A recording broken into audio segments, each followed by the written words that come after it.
আসসালামু আলাইকুম। আজ আমি আপনাদের দেখাবো কিভাবে আপনারা রোদে দেওয়ার ঝামেলা ছাড়াই এই আম তেলের আচারটি বানিয়ে নিতে পারবেন আর সেই সাথে অনেক দিন সংরক্ষণও করে রাখতে পারবেন। ভর্তা কিংবা খিচুড়ির সাথে এই আমের আচারটি অনেক মজার লাগবে। তাহলে চলুন দেরি না করে পুরো ভিডিওটি দেখে নিন। আমের আচার তৈরি করার জন্য এখানে আমি 1 কেজি পরিমাণ আম নিয়েছি। আমগুলো আগে থেকে ধুয়ে তারপর এভাবে কেটে নিয়েছি খোসা সহ।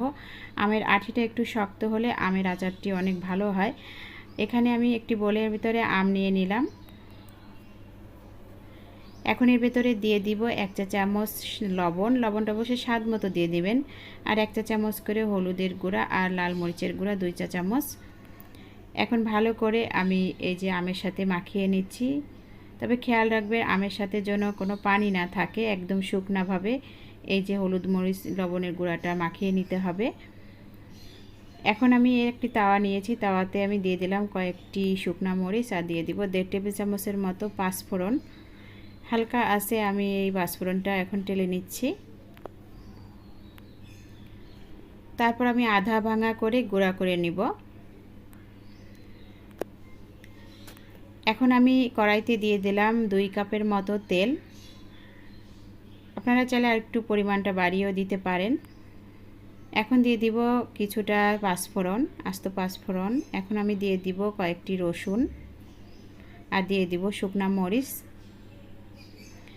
এখন তেলটা যখন ভালো করে গরম হয়ে আসবে তখন দিয়ে দিতে হবে। এখন এই যে আমগুলো আমি দিয়ে দিব। আমগুলো দিয়ে বেশি নাড়াচাড়া করা যাবে না, এভাবে মিডিয়াম আঁচে কিছুক্ষণ রেখে দিতে হবে। আস্তে আস্তে আমগুলা ভালো করে এই যে রান্না হয়ে যাবে তেলের সাথে।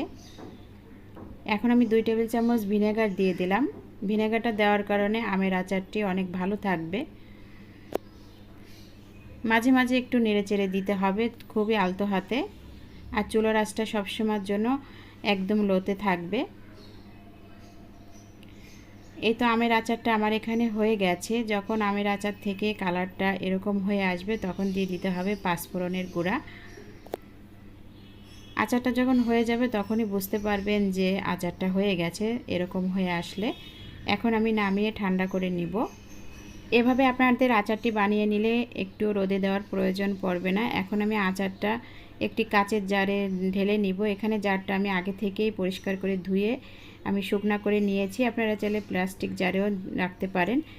এখন এর ভিতরে আমি এই তো আমের আচারটা দিয়ে রাখবো। একদম পুরোপুরি তেলের ভিতরে আমের আচারটা থাকবে। এভাবে আপনারা সারা বছর বাইরে রাখলেও আপনাদের আমের আচারটি নষ্ট হবে না আশা করি। আজকে আমার এই ভিডিওটি দেখার জন্য সবাইকে অসংখ্য ধন্যবাদ। আল্লাহ হাফেজ।